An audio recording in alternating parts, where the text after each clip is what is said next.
First thing I'm gonna say, this is for entertainment only. Whatever you do with this information, you do at your own risk. Now that that's out of the way, the first thing is, if this is really what you want to do, first thing you gotta do is fight the excuses. No excuses are allowed. You want to start a business, you want to work for yourself, no excuses. Even if you hear excuses from other people, oh, that's risky. Guess what? Having a job is risky as well. Because you can be fired at any time, you can be laid off at any time. So, how is starting your own business any more risky than having a job? Get rid of the excuses and just starting the business. Open up your doors. Start advertising your services. The tools you will need to purchase. I will provide the links for the tools in the video description to make it easier for you if you're not familiar with these power tools that you need to do handyman work. You need an impact driver or a hammer drill or both, and it would be easier if you got cordless, but they do have corded versions that you plug into an outlet, but the battery powered versions are a lot more easier to use. You can use them anywhere. You need a circular saw, corded or cordless, and again, it's better to get the cordless version. They cost more, the batteries are expensive, but it's worth it because you can use it anywhere on the job. If you're outside or wherever, you don't have to go and try to find a plug and run all these long extension cords, and it just saves you a little headache on the job. You'll also need an angle grinder, corded or cordless, and I'm going to stress it again, it's going to be better to get the cordless one because you can use it anywhere. You don't have to worry about the extension cords and all that nonsense. It's just a lot easier. And there's no cleanup. You don't have to roll up your extension cord and all that. You just grab your tool, put it in your tool bag, or if you don't have one, you just put it in your car or truck and then you go to the next job. You need wood and concrete drill bits. And this is my third year now running my handyman business, and I have not had a job where I've had to drill through steel. So you don't need to necessarily buy metal drill bits. You could save a little money there. Just get wood and concrete drill bits. Those you will need. And since you're going to be starting out and you're probably going to have a full-time job or even a part-time job, what you can do is you start advertising. I use Craigslist. That's where I get most of my jobs from. You put an ad on there. I'll show you how to do that a little bit later in the video. You put an ad in there and you just advertise your services. And when you get a call or a text, you can tell them call you or text you. Texting is easier for me because they can text me what they need done and I can think about it. Because a lot of times they want you to give them a quote, and if you're on the phone, you're kind of stuck because you need time to think about it. So it's better if they text you what they need and maybe send you some pictures as well, so you can get an idea of what to charge them. So when you get a call or text from your first customer, just tell them that you are not available until Saturday. You do not need to explain to them you have a full-time job during the week, so that's why you can't get there till Saturday. You don't want to do that. Just tell them you're not available until Saturday, or whenever your day off from your job is. You schedule the job and you go do the work. Make sure you show up when you say you will. I heard there's so many people that are doing this handyman work that don't show up. or they come a couple times and they stop coming to the job. I've had jobs where I had to go and finish other people's work and fix other people's screw-ups. So you don't want to be that guy or that lady. Well, I haven't met any woman handyman yet, but I'm sure they're out there. And now I go over a little bit about the pricing. What you charge depends on your area.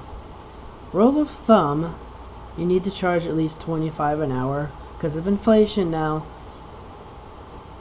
Making $1,000 a week at minimum is a must to be able to live a basic lifestyle. It's just a must. It's not about being greedy, it's just because that's what the prices are. And $25 an hour is what you gotta make, 40 hours a week. And a lot of my customers ask for a price per job. So what you do is you guesstimate the hours it may take. It usually takes longer than you think. That's 99% of the time it does. So you want to guesstimate the hours it may take, and then you times that by your hourly rate to come up with a price for them to pay for whatever the job is they need done. And here's another thing, you don't discuss this next part with your customer. You have a secret rate range. Here's an example here on the screen. 50 is the highest, 25 is the lowest, and this is per hour.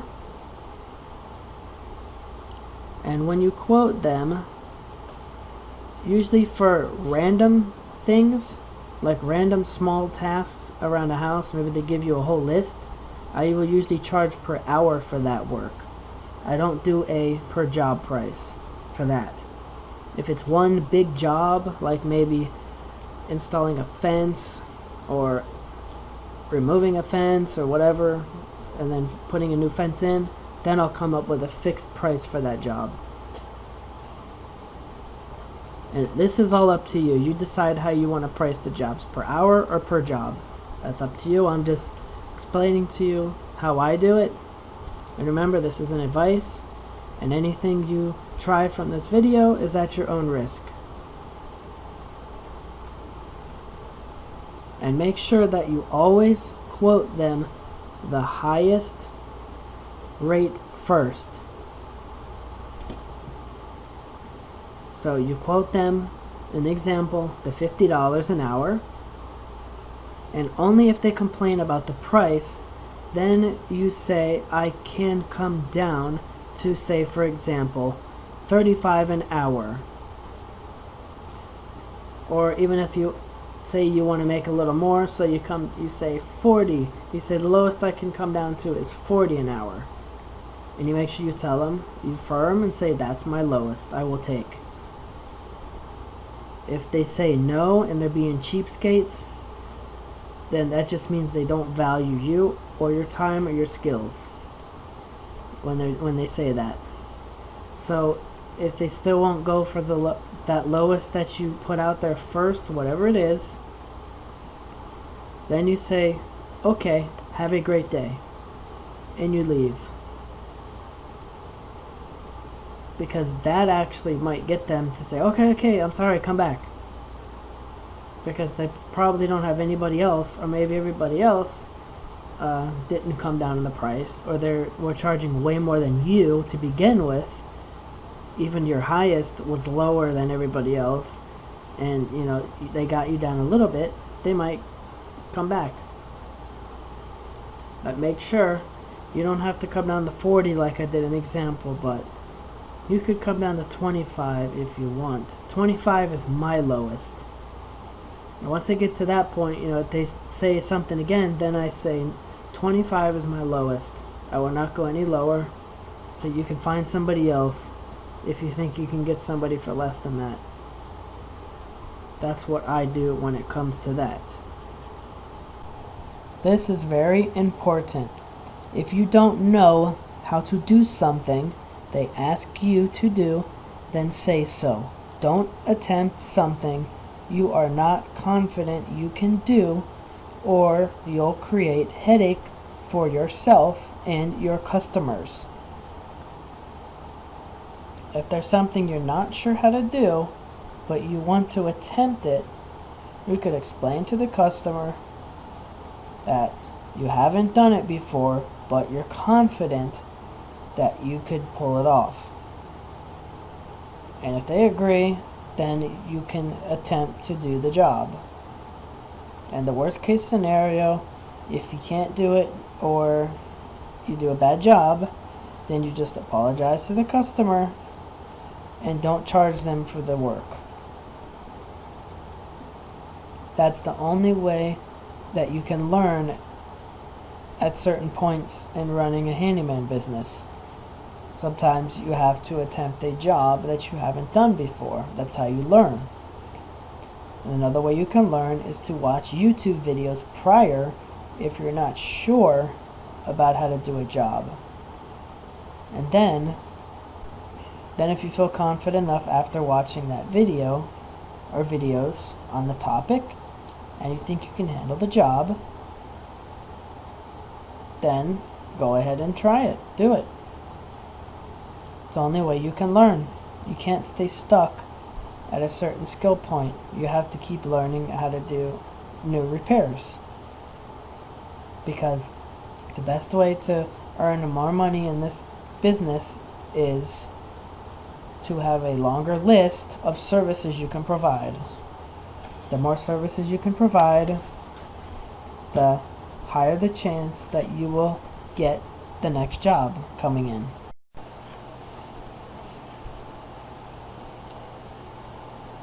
You're going to go to the Craigslist website, and then you're going to click here on Create a Posting.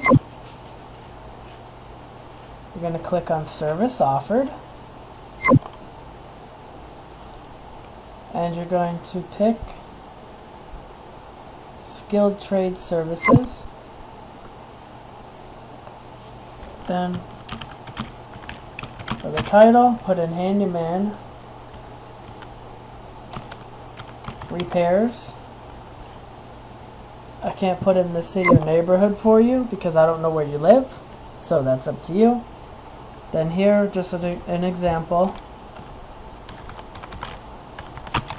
I'm going to put in pressure washing, and I'll also put in hauling.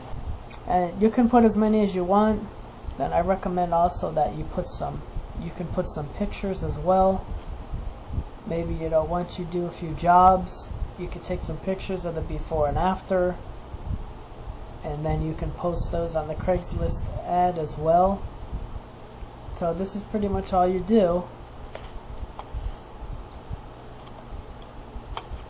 Then you got to continue after you're done with everything. Oh, and I see here it's got this unlicensed and licensed nonsense. To me, a license, all that is that means you have the government's permission to do a job. I only do unlicensed work. And make sure you consult with an attorney in your area. Don't take my advice on this. This is just for entertainment. This is just for entertainment. This isn't advice. But when it comes to unlicensed work, there's a lot of stuff you can do that's fine. I wouldn't get involved with the licensed work, especially when you're first starting out. Maybe later on if you want to, you can. The only things you need a license for is electrical, plumbing, and HVAC. That's all you need the license for. Any other type of little repairs, like fixing rotten fascia boards or putting in baseboards, painting, you don't need a license to do that. But make sure you consult with an attorney in your area or somebody knowledgeable to see what you need a license for, because that may be different in your area than where I am at. My understanding of the licensing where I'm at might be different where you live, and it probably is. The main important thing you need to do is, I would stay away from work that involves permits, but apparently I've heard some areas require permits even to do painting, which is totally ridiculous. Just a scam so that the government can make money off of us. That's all it is. But anyway, that's just how it is. So you want to, like, putting in, say you get a job to replace a fence, then you need to make sure that you have, if you're going to do a job, say you're going to do a fence. This is the only job I've done so far in 2 years of doing this business, where I had to get a permit, which was to install a new fence. After removing the existing fence, they required a permit if you were replacing over 16 feet of fence, which we were. I did over 100 feet of fence in this yard. So that's what you do there. And this is the warning here. I would not get involved with installing a fence where there was never an existing fence. Because first of all, you got to get a permit. Then you have to communicate with the city, and this can take months before you can even do your job. You have to make sure that you figure out from the city. They'll have blueprints. You have to find where there might be gas lines, natural gas lines under the ground that you could hit trying to put in fence posts. It's a can of worms, as they say.